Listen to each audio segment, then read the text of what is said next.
Good morning. Good morning. Very good to see you guys. Happy Monday morning. Happy Monday. We got about one more minute. How's everybody doing? Good. We're finally out of the deep freeze. That's good to hear. Yeah. It's been unreal. Unbelievably cold. Seems like everywhere. I told those people up north they must be feeling glaciated by now. No They doubt. said no. They said no. They're polarized. Oh, no doubt. Well, let's go ahead and get started. I think it's time now. Like I said, I really appreciate you being here with me, and I'm going to share a few things and then hope you'll share back and let me know your thoughts and ideas and any questions or anything you have. I want to start by reading something you're all familiar with and have heard thousands of times probably. God, grant me the serenity to accept the things I cannot change, courage to change the things I can, and wisdom to know the difference. God, grant me the serenity to accept the things I cannot change, courage to change the things I can, and wisdom to know the difference. I think I'll read it one more time. God, grant me the serenity to accept the things I cannot change, courage to change the things I can, and wisdom to know the difference. If this is true, and I believe it is, and I believe it has withstood the test of time and been proven to be true over and over and over again. If it is true, then I believe that any area in which we are not experiencing serenity is because we're not accepting something. We're fighting it. We're struggling against it. We are resisting it. Because even when we say we also want the courage to change the things we can, guess where it starts? The exact same place. The serenity to accept. Acceptance is the key, even on those things that we think we need to make a change in, or that we have the ability or power to make a change. And we're praying for the courage to do that. Even in those instances, it begins with acceptance. Acceptance is the key to serenity.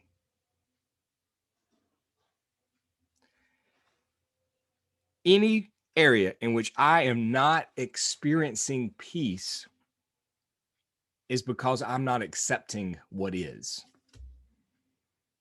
And let me tell you something. This is profound. Are you ready? Are you sitting down? What is.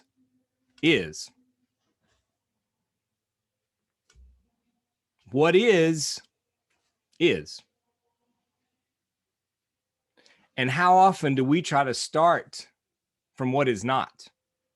How often am I wanting something to be other than what it is? So I'm like, no, I'm not going to accept this. I don't accept this. I don't embrace this. I won't give this any place because I am pitching a little baby fit because of what is.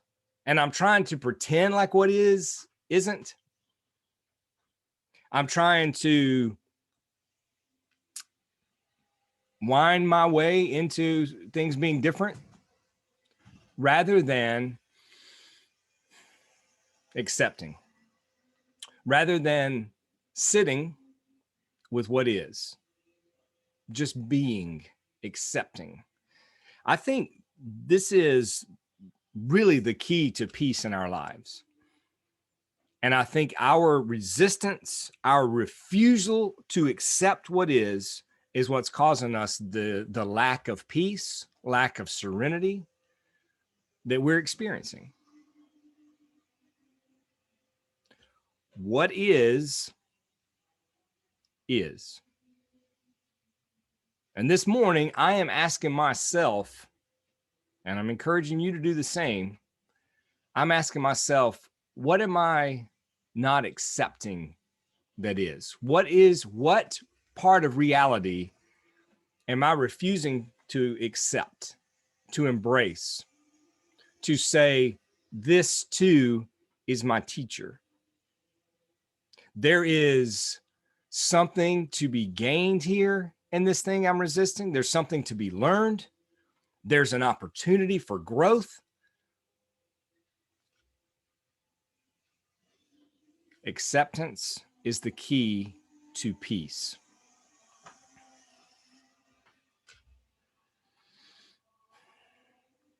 Now, the second part of this says there are things that we can change. I do not believe this prayer or any philosophy or religion worth anything says we should only be passive. We should only accept what is, and that's the end of it. I believe that's the beginning of it. I think we always have to accept what is. But then we need the wisdom to know, what are we embracing and saying, I'm accepting what is, and that's it. I'm doing nothing else but accepting. What are those things that I start with acceptance, but then it is, I am going to change. I'm going to make a change. I'm going to have the courage to change these things because I can change them and I am responsible for changing them. And of course, that comes down to me. That is, what about me can I change? Sure, there's a few external things we can change, and we should. If you've tied yourself to people who are robbing you of your peace, who are sucking you dry financially, emotionally, spiritually, you do have a responsibility to change that dynamic or that relationship, or wave goodbye to those people that are taking advantage or abusing or whatever it happens to be. But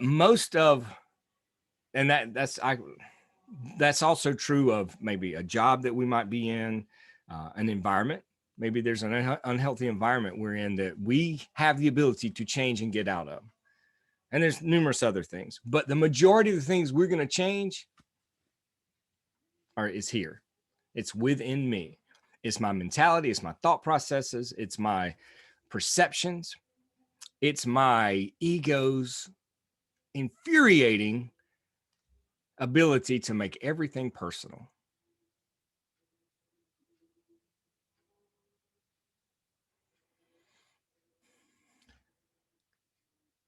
In Taoism, there's this principle, this teaching of wu-wei, effortless effort.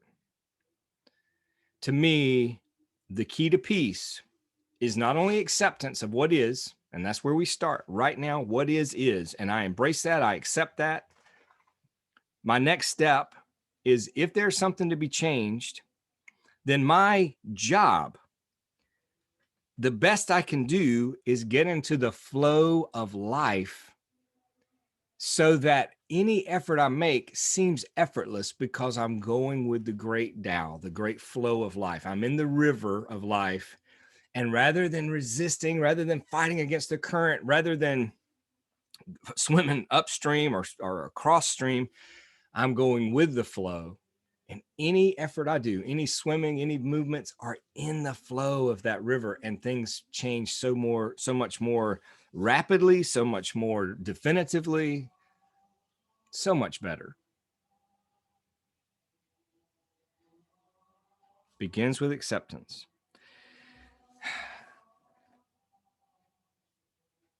I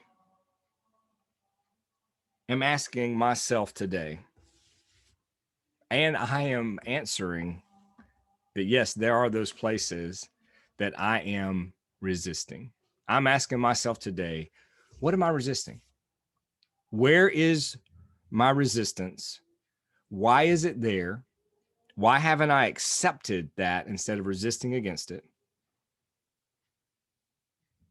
And then if it is something that I am responsible for changing, why am I not accepting it and beginning to make those changes? Why am I still just resisting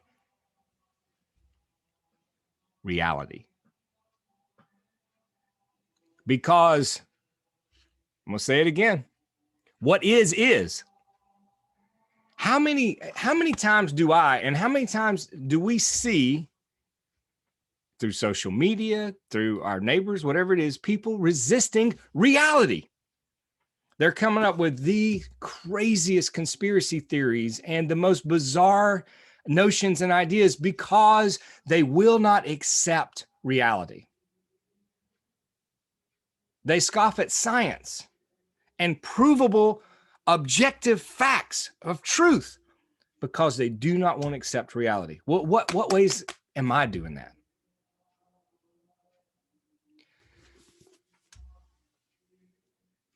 I've been reading this wonderful book, The Untethered Soul.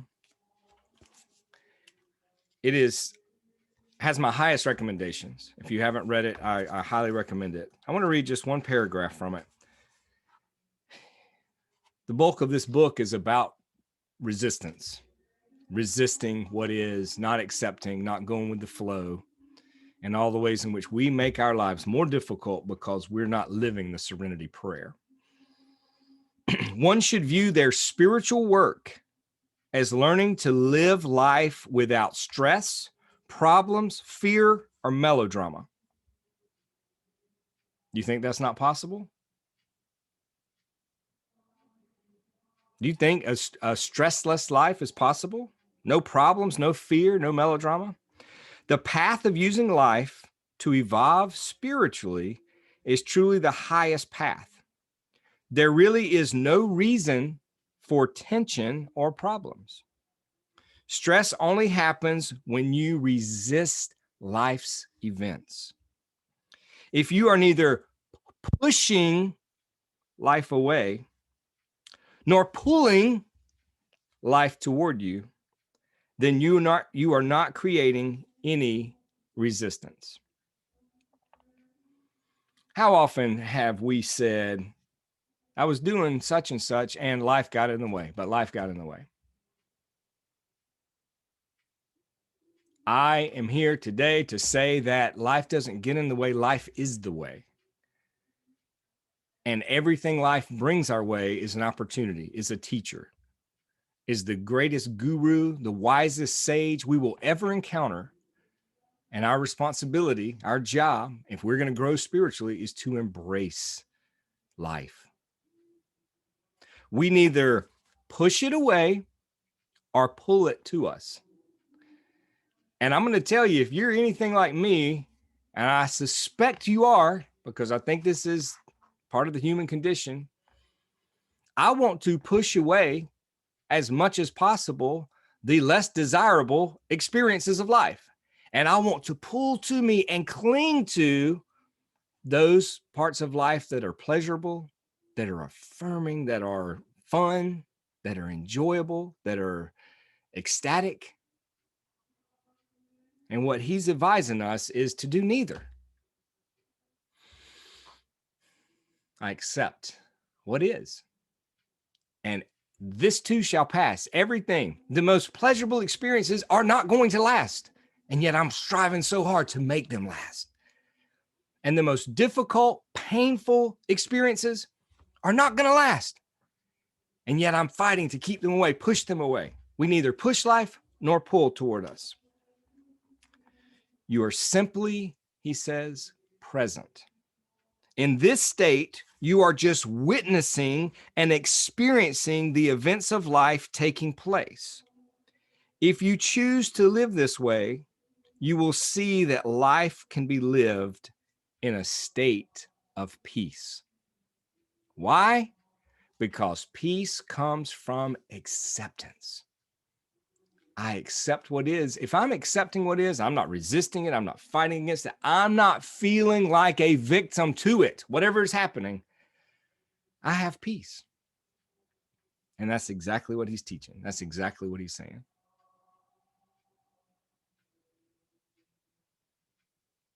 So ask these questions of you today. What am I resisting? What do I feel a victim of? What am I wasting the precious, valuable moments of my life that are going away quickly, wishing were different? What am I wasting time wishing was different? God, grant me the serenity to accept everything, the things I cannot change and the things I can, and give me the courage to change the things I can and wisdom to know the difference.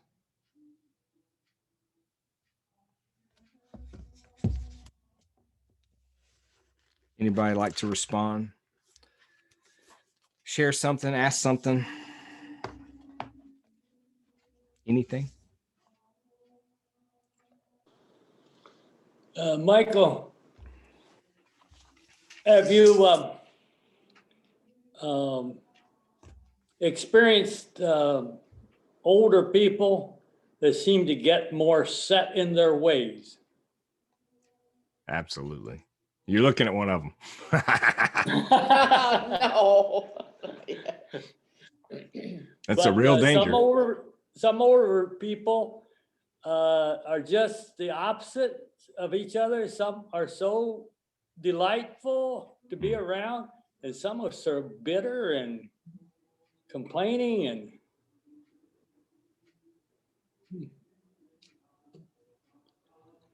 That negative energy you're describing, that complaining, that whining, that bitching about everything is because there's no acceptance.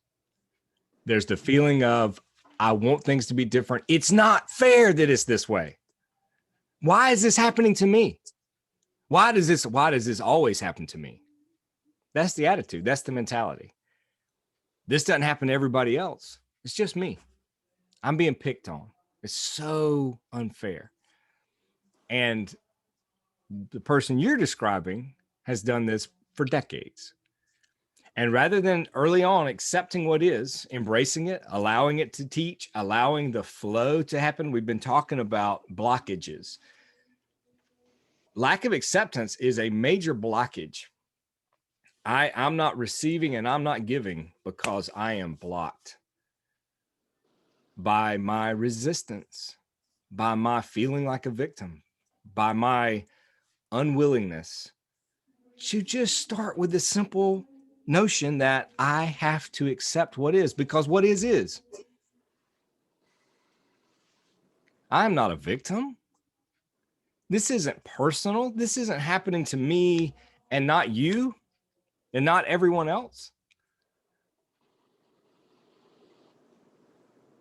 And you're right. The longer, this is what you see.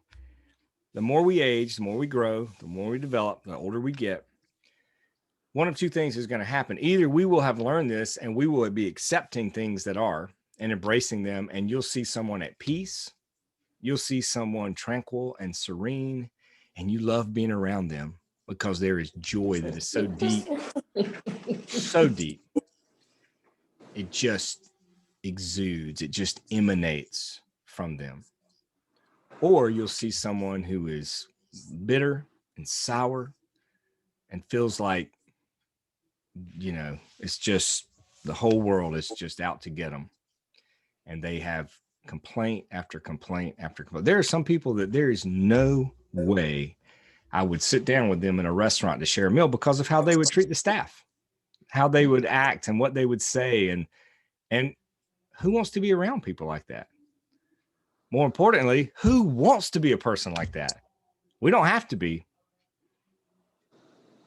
These are the keys. It starts with acceptance. I think that is the key to peace. And then letting everything go, because that resistance really very quickly becomes resentment.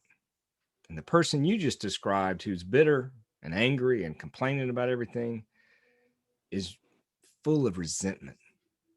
because he or she's taken things personally. They've not just let go. They've not accepted and embraced what is, and they're just full of resentment.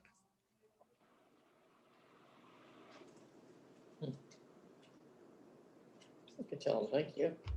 But this thing of accepting reality is a hard part because there's so many different realities. Everybody has their own reality. They see the same thing I do, and they come away with a different opinion. Yeah. Yeah. But you think about the word you just used at the end there, opinion. I realize that there's, perception has so much to do with it, and we can perceive things differently. We can experience things differently, of course. But what I was referring to earlier is objective reality. Gravity is an objective reality. There are things that are absolutely true, and there's no such thing as alternative facts. There's alternative opinions, and there's alternative theories, and there's alternative all kind of bullshit. But a fact is a fact. A principle is true in every situation. A fact is true. No situation, nothing changes that. And if you look, you think about what I've referenced just a little bit, even not even meaning to, is a little bit political. But you look at those politically who resist what is, manipulate it, change it, try to, contort it to a certain philosophy, mentality. Say, no, the world is not the way it really is. It's this way. That's someone not accepting.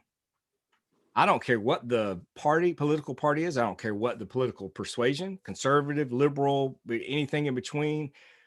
If we're not starting with what is, now we can disagree on how to solve the problems or how to deal with what is. What I'm talking about is the fundamental flaw in not accepting what is. That's the danger. And that's what we're seeing so much of. And that social media is enabling like no other time in history. That people can join together and say the earth is flat or whatever it happens to be, and support each other in this echo chamber of ignorance, very often militant ignorance. And that's just one example of not accepting what is. Anyone else? Yes, Michael. My mom gave me some very good advice when I was a child. And I grew up in the 50s, so everybody was poor. Coming off of World War II, everybody was poor. We were all in the same boat. And I would imagine I was complaining one day, and she told me, which is exactly what you were talking about.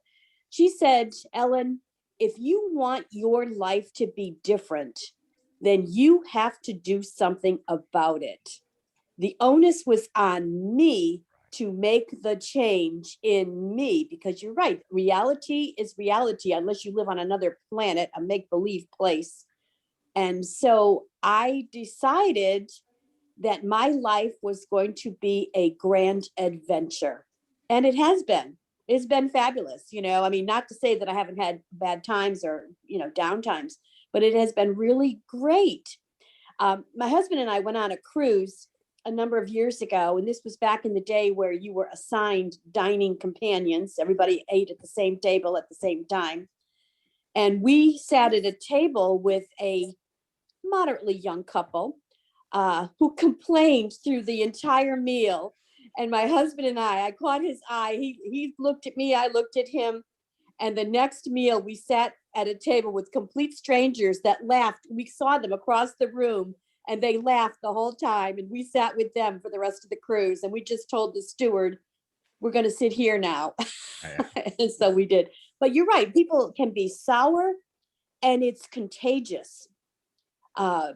People that want to complain, and you can always find something that is not exactly to your liking. But you have to make a conscious effort to block that out, I think, so that it does not affect your overall health. So, and my life has been a grand adventure. That's awesome.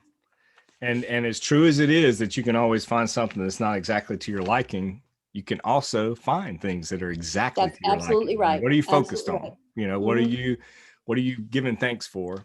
And it, just where's your focus? Where's your attention?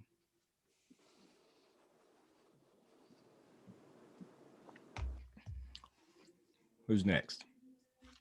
I know y'all got stuff to say. Can you hear me? Yes, now I can. Oh, good. I had gone to Al-Anon a number of years ago, and I remember that, like with AA and lots of the 12-step programs, they started every meeting with the Serenity Prayer. And I had known that prayer from, life. And I remember saying, I just love those words of Saint Francis of Assisi. And they looked at me like, that's not who wrote the Serenity Prayer. And I guess it's, a Dr. Neubauer or whoever you had referred to. Yeah.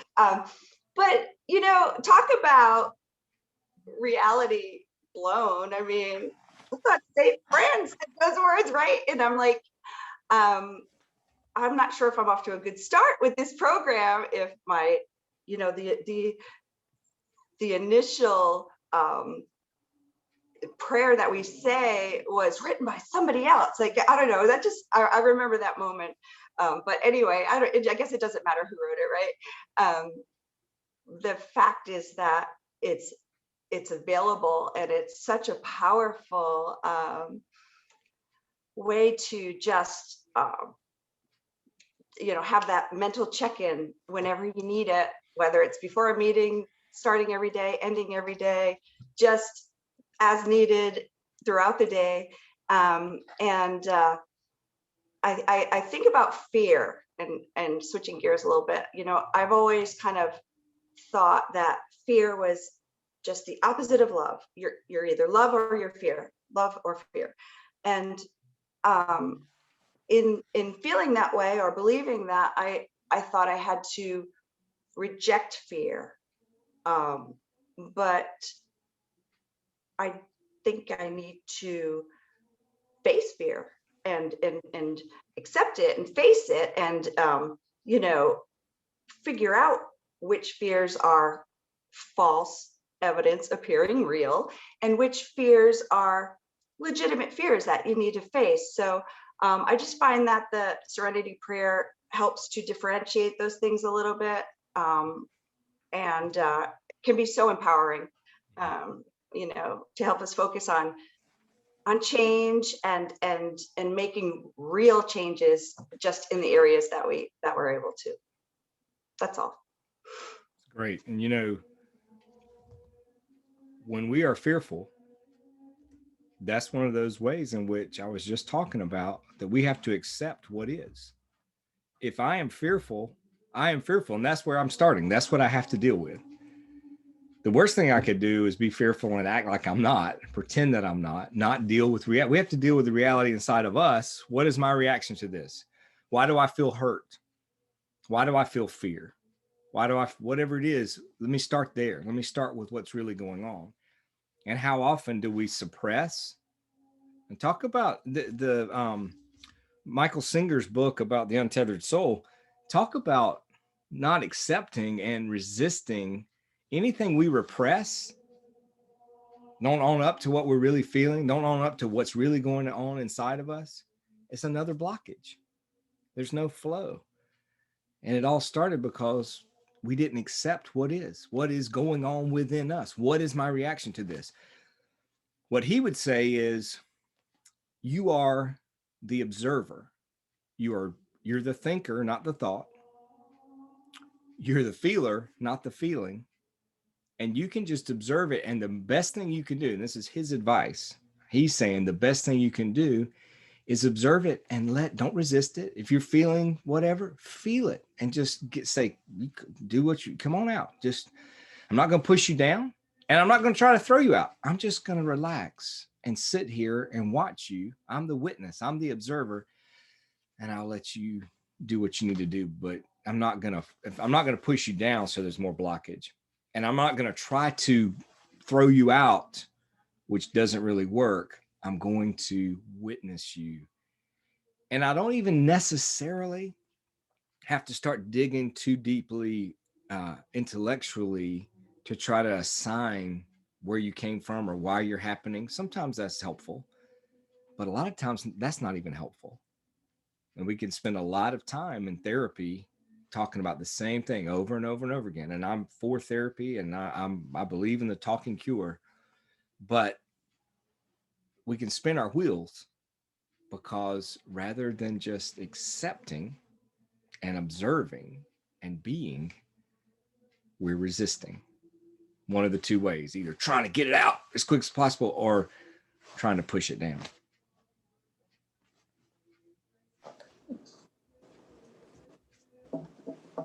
Hey, Michael, great Hey, topic. good morning. Hi, I'm Vanessa, everybody. And I love everybody's shares. I don't have much to add. I just kind of taking it all in. The Serenity Prayer, I kind of use it in two different ways. Sometimes I say it very slow, and I think about it, and I apply it to a problem or situation. And then other times I just say it over and over again, not even thinking about the words, kind of like a mantra that fills my mind. A lot of times I do that when I'm worried. And that can fill my mind with something more positive than kind of obsessing about or worrying about something. But I kind of wanted to say that what is, I wanted to add that a lot of times I, in my morning prayers, I say, help me to accept what is. It's that way anyway. That's all I've got. Thanks, guys. Thank you. I was just thinking of another word beyond accepting is adjusting. I've seen so many people, we're all thrust into situations that we're uncomfortable with, we haven't experienced before, and somebody can have that way of dealing with a difficult person that I don't have. It's how well you adjust to what life gives you if you're going to find serenity. So you accept it and then adjust. That's exactly right. And I mean, what you're saying is so profound, and where we waste our time is trying to get life, other things, events, circumstances, people to adjust to us. Yeah. Rather than us adjusting to what is. I cannot start from a rung on the ladder that I'm not already on. But if I refuse to accept what is, if refuse to accept reality, then I am pretending to be somewhere I'm not, and I'm trying to start somewhere I'm not. And someone like me who suffers from the desire for moral and spiritual perfection, moral and spiritual perfectionism is one of my weaknesses. I want to pretend I'm somewhere that I'm not. I want to believe. I don't want to ever acknowledge that I'm fearful, that I'm petty, that I'm jealous, that I'm weak, that I'm whatever. And you on down the list. But what a foolish thing to do of not saying, no, this is where I am. This is what I'm experiencing. And this is where I've got to begin. I accept that. And then I can adjust. Then I can move forward. And a lot of times it's not even moving forward. It's just once you accept what is, the peace comes, and that's it. That's the end of it. Other times you do make adjustments. You do have to do things that, take actions, but that are effortless efforts, actionless actions, because they're in the flow of reality, of life. One other thing, Michael, I always think, when you have this dilemma going on, to investigate if what is really what is, because it could be your perception of what is, and that can overtake you. Right. So I told my little next door neighbor boy when he was having some difficulty at school, and I said, you need to lay it all out and really investigate what is happening to know, because you can make a mountain out of a molehill. Right. And what you're thinking of will never come to pass. It's fantastical, or or something like that. So, and in my own life, I always, before I jump off the deep end, I always try to make sure that what I'm seeing and looking at is the real thing. Like they say, fact check, fact check, fact check, you know, just make sure it really is real. That's right. You know, because I think we can sort of make things bigger than what they are in ourself. Definitely can. So. Yeah, fear exceeds at that. Mhm. Excels at that. I'm sorry. In addition to us really investigating reality and what is, it so helps to have people we can count on, a community, resources of accountability that we can say, you know, this is what I'm feeling, this is what I'm thinking, this is what I'm perceiving. Is this real? Am I right about this? What am I missing? That's such a great question to ask. My daughter, who's a counselor, was mentioning recently when we were talking that someone she deals with always says, what am I missing? What am I not seeing? What a great question to ask each other. Now, their response may be inaccurate. It may be just what they're seeing that's not real, but it's good to ask. Zoom is telling me that we are out of time, that it's about to cut us off. So happy Monday. Thank you all for being here. I would say, what am I resisting? What do I feel a victim of? What am I wasting time wishing was different? And to be the kind of people on a cruise ship that people want to eat with. Take care. Love y'all. Happy Monday.